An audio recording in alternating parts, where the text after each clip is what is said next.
지금 김건희 특검이 굉장히 분주한데 물론 혐의 내용이 워낙 많다 보니까 지금 보면은 오늘 오전에도 지난 금요일에 이제 권성동 의원 압수수색하면서 이제 피의자로 적시하고 정치자금법 위반 혐의를 적용한 것으로 확인이 됐는데요. 지금 한국일보에 따르면 이제 건진법사 전선백 씨가 통일교 교인들을 동원해서 국민의힘 전당대회를 개입하고 김건희 씨도 이를 알고 있었던 것으로 보이는 정황이 포착됐다는 거예요. 그러니까 건진법사가 윤심이 권이라고 얘기를 하니까 그랬는데 권 의원이 불출마 선언했잖아요. 전당대회. 그러니까 윤 전 본부장이 아니 굉장히 무리해서 입당까지 했는데 이거 낭패 아니냐 이랬고 건진법사가 여사님께 말씀드렸다. 어차피 부의를 위한 것이니 도와달라고 하셨다는 취지로 답을 했다는 거예요. 그러니까 윤 전 본부장이 현장에 권성동이라고 전달을 했는데 다시 알려달라.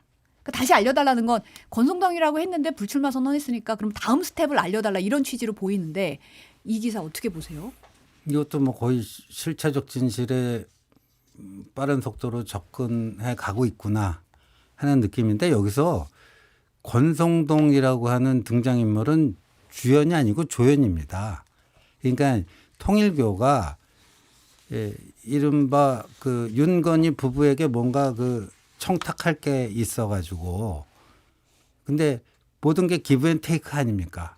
뭔가 윤석열 대통령 측이 원하는 거를 자기들이 해줘야지 통일교 측에서 제공해줘야지 그 반대급부도 따라온다. 근데 자신들이 제공해 줄 수 있는 것 중에 하나가 윤심 당대표를 당대표가 선출되도록 서포트하는 거 아닙니까? 그러니까 건진법사가 처음에 통일교 측에 이제 권성동이라고 얘기한 건 그 당시에는 윤심이 권성동에게 있다라고 파악을 하고 한 건데 여러 가지 이제 사정이 있어서 권성동 의원은 불출마하고 근데 그게 어디 가겠습니까?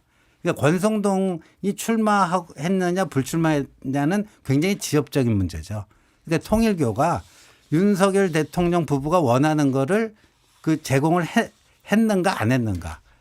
그러니까 결국은 그 윤 대통령 부부를 위해서 전당대회에 개입을 했느냐 안 했느냐. 그렇죠. 그겁니다. 핵심은. 권성동이냐 아니냐는 비본질적 문제라고 봅니다. 아니 홍준표 전 대구시장은 권성동 의원 압수수색 당한 거에 대해서 천벌받고 있는 거라고 비판을 했던데 어떻게 보세요? 아니 뭐 감정이 좀 섞인 것 같고 그러니까 권성동 의원은 수사를 좀 더 해봐야 돼요. 그러니까 압수수색에서는 정치자금법 위반을 적어놨다라는 거잖아요. 그러니까 이게 지금 아직은 좀 애매한 거예요. 그러니까 전당대회와 관련해서는 결과적으로 불출마를 했고 통일교가 동원된 거는 맞는데 지금 그 앞단에 이를테면은 뭐 영장에 보면은 영장은 아니고 이제 언론 보도에 따르면은 뭐 지난해 6월 20일에 뭐 윤모 전 통일교 세계본부장이 주도한 코리아 드리머 페스티벌 뭐 이런 거에 참석해서 축사를 하고 뭐 등등등의 이제 관계가 있다라고 보고 지금 요거를 캐는 건데 권성동 의원은 아마 등장할 일이 많을 것 같아요. 제가 보니까 건진법사와 관련해서도 여러 지금 특검에서 보는 거는 건진이 지금 청탁을 하는데 누구를 통해서 했겠느냐. 그러면 이름이 제일 많이 나온 게 지금 이철규, 권성동, 윤한홍 이런 윤핵관들이거든요. 그러니까 지금 하나하나씩 지금 줄줄 나올 것 같고 이철규 의원은 아까 전에 이제 그 압수수색 당했는데 그거는 최상병 특검 쪽에서 지금 압수수색 한 거거든요. 그 네. 이제 구명 로비 의혹하고. 그러니까 이게 여러 군데서 동시에 수사를 받는 일이 지금 늘어날 것 같아요. 그러니까 권성동 의원도 제가 보기에는 김건희 특검에서만 수사를 받지 않고 다른 데서도 같이 수사 받을 수도 있겠다 이 생각이 듭니다. 예. 지금 김건희 특검이 오늘 수출입은행 건진법사 청탁 의혹 관련해 가지고 수출입은행을 압수수색했고 하고 있고 지금 그 통일교 본부 용산구 소재에 있는 통일교 본부도 지금 다시 압수수색에 나섰다고 해요. 그러니까 지난 금요일에 1차 수색에 이어서 지금 2차를 하고 진행하고 있는 건데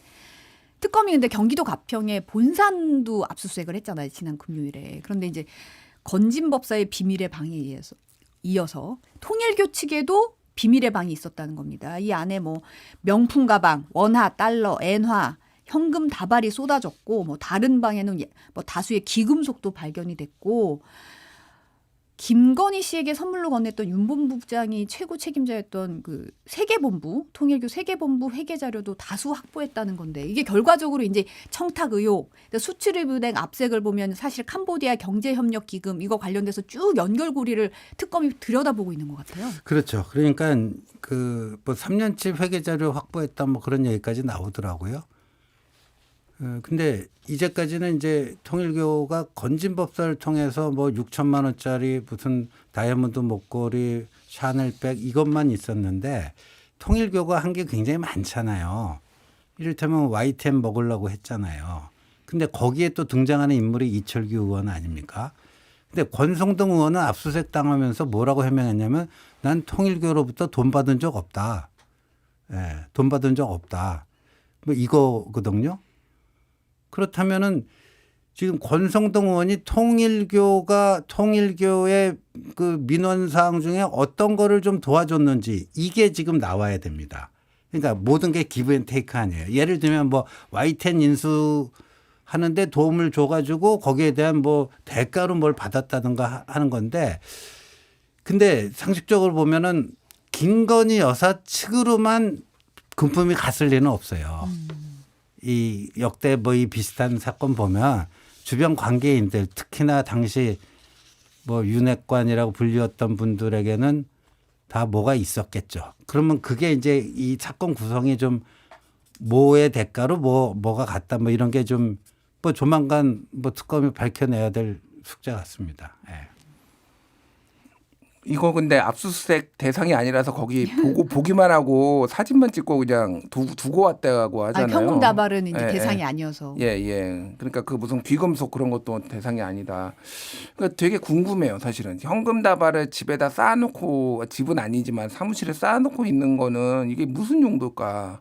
돈이 그렇게 넘쳐나나? 이건 다 로비 용도 아니까 저는 그 생각을 해요. 그러면은 이게 지금 꼭 윤핵관들이나 이쪽으로만 로비를 한 게 아니라 평상시에도 굉장히 많은 로비들이 여기저기에 이뤄졌을 가능성이 높거든요. 이게 제가 보기에는 꽤 넓어지겠다. 가지치기를 해가지고 이것뿐만이 아니라 여러 가지로 수사가 되고 그리고 뭐 말씀하셨지만은 통일교가 한 게 되게 많아요. 그러니까 뭐 캄보디아 ODA 뭐 그것도 뭐 늘려달라고 해서 뭐 이렇게 늘어난 정황부터 해가지고 이 윤석열 정권 시절에 굉장히 많은 일이 그리고 이게 뭐 거슬러 올라가면은 무슨 2019년 막 서울중앙지검 때부터 통일교하고 윤석열 중앙지검장하고 연관이 있었다 뭐 이런 것까지 지금 막 얘기가 나오고 있거든요. 네, 되게 뿌리가 깊을 것 같다 보니까. 지금 낙천 선생이 등장했어요. 안 그래도 지금 김준일 평론가가 예. 얘기했는데 호가 낙천이어서 사업가 김 씨인데 이 김모 씨가 김건희 씨 모친인 최은순 씨와 한때 동업했던 사이라는 거예요.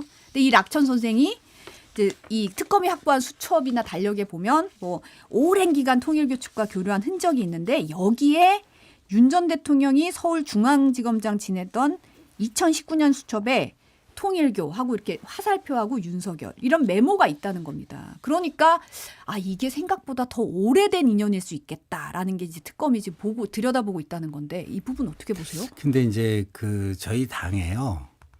그 지금 아까 권성동 당대표 만들려고 뭐 통일교 신도들을 뭐 최소 1만 명 이상 입당시킨다. 근데 그 전에도 사실 뭐 신천지 뭐 통일교 이런 사람들이 당으로 들어오는 것 같다라는 얘기가 그 전부터 좀 있긴 있었어요. 그러니까 이 건진법사랑 그 통일교 세계본부장 윤영호의 그 통화는 이준석 쫓아내고 새로 당대표 만들려고 했을 때의 이야기입니다. 그거는. 근데 그때 그게 그럼 첫 번째 시도였겠느냐.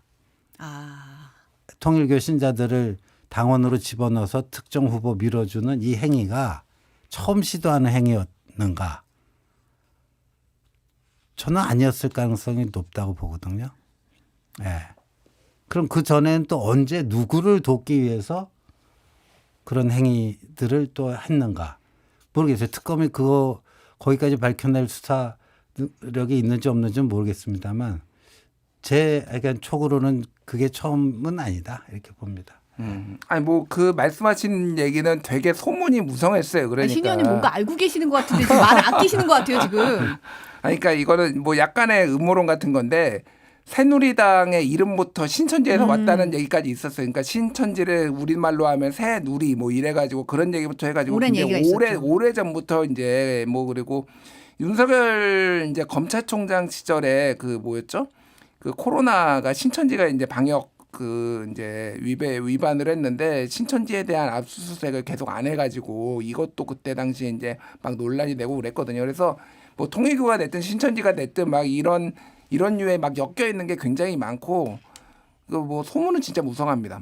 이렇게 때로 들어와서 이렇게 누구를 밀어줬다라는 거. 근데 이제 거기까지 수사가 갈 수 있겠느냐. 당장 이제 요 눈앞에 있는 거 요 연결고리만 찾는데도 시간이 좀 걸릴 거예요. 그러니까. 지금 예. 수사기관이 이거 갖고 되겠느냐는 얘기가 벌써부터 지금 나오고 있더라고요. 워낙 혐의도 많고 지금 뭐 16개 플러스 알파가 막 계속 나오니까 끝도 없어요. 지금 끝도 계속 없는데. 나와요. 지금. 아니 그리고 너무 영화 같은 일들이 벌어지고 있는 게 삼부토건 주가 조작 사건 핵심 인물이죠. 이기훈 전 부회장은 구속영장 심사 앞두고는 잠적해가지고 지금 지명 수배됐는데 특검이 이 부회장이 지금 저희가 이제 수배 전단 보여드리고 있는데 국내 한 지역으로 이동해서 밀항 시도할 것이라는 구체적인 첩보를 입수해서 추적에 나섰다는 겁니다.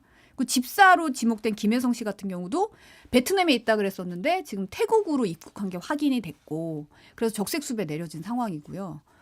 뭔가 영화 제작자들이 굉장히 막 흥미로울 것 같은 소재들이 막 진짜 실제적으로 일어나고 있어요. 뭐 삼부토건 같은 기업의 부회장이 뭐 밀항 시도한다 그러고 저는 이게 그냥 뉴스가 이런 내용이구나라는 생각이 들어서 좀 약간 초현실주의다 이런 생각이 좀 들었었거든요. 근데 그 전에도 뭐 저 밀항 시도 뭐 있었잖아요. 그 무슨 그 쌍방울.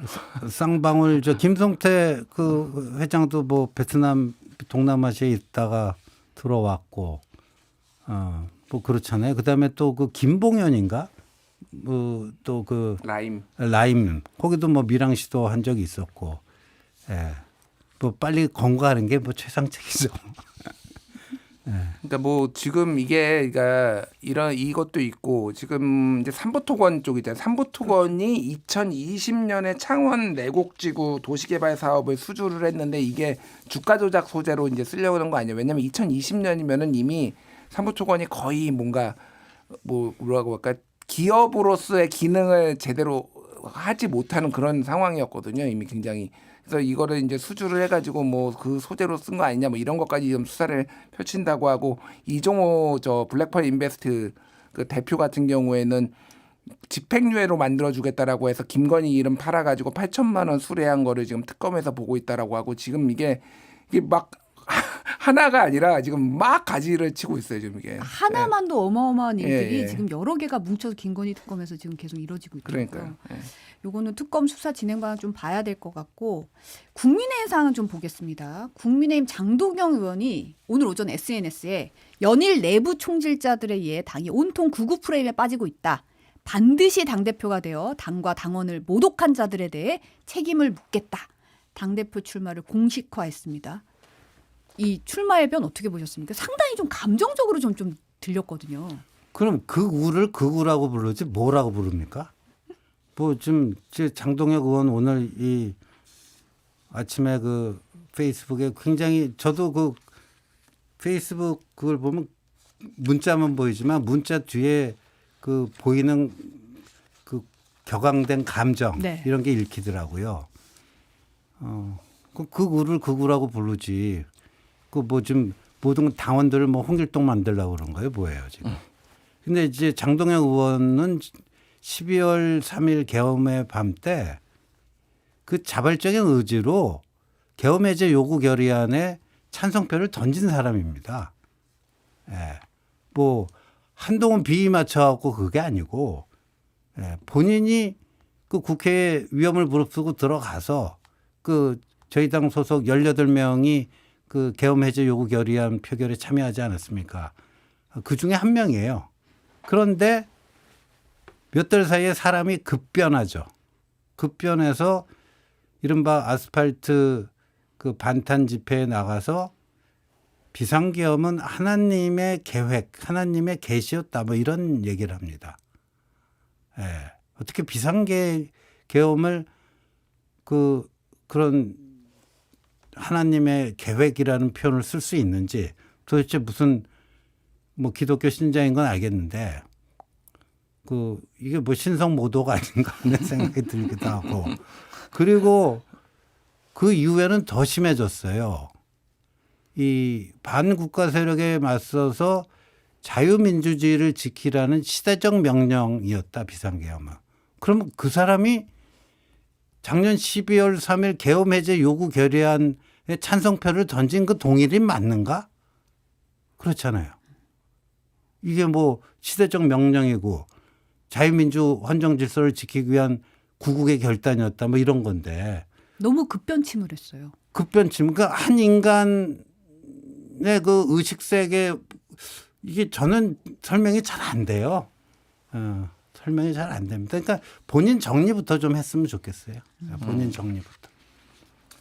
그러니까 뭐 장동혁 의원 입장에서는 본인이 이제 극우라고 지목당하는 게 뭐 억울한가 본데 전환기를 왜 부르고 비상계엄에 대해서는 왜 저렇게 얘기를 하고 그러면 또 그 전에 했던 건 뭐 그러니까 이게 그때 이제 사실 친한계로 처음에 분류될 때 장동혁 의원이 본인이 거의 자처해서 내가 친한계 하겠소 이런 식으로 시작된 거거든요.